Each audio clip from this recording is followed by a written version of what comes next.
Solms. I'm the head of the Department of Psychology at UCT, and we're in fact in the building that houses my department.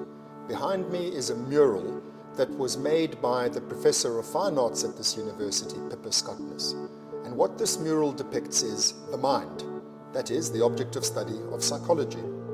It was actually very difficult for her to come up with this mural for the reason that psychology is a difficult science. I'm referring to the fact that you can't see the mind. In fact, one of the most essential features of the mind is that it's not a thing. It's not an object out there in the world.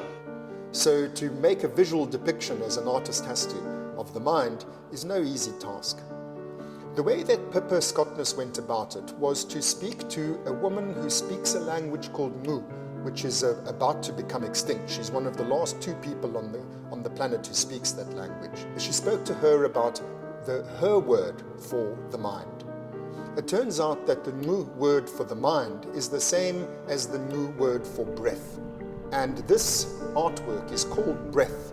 It depicts down below, there's a sort of an animal woman person breathing out all of the shapes that you see exhaled over that wall. Those shapes represent, firstly, languages which are extinct. There's a precise number of known languages that are now extinct. And other shapes represent what are called entoptic phenomena, which are found in rock art all over the world, North America, Europe, Africa. These funny shapes, which seem to somehow be inherent properties of the mind. So that was Pippa's attempt to depict the mind, based on an ancient culture which saw the mind as somehow the same as breath.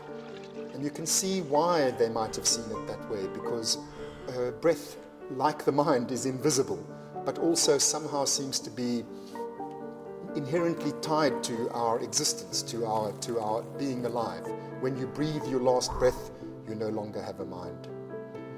In the science of psychology, in modern times, we've learned a lot more about the mind than that it's like a breath. And what I'm going to do in this course is teach you in broad outlines some of the main things that we've learned from the point of view of neuroscience, neuropsychology, and also psychoanalysis, combining all of these different disciplines, and also philosophy of mind, to give you some sort of essential picture of what we've learned about that same question that Pippa asked the MOOC-speaking woman.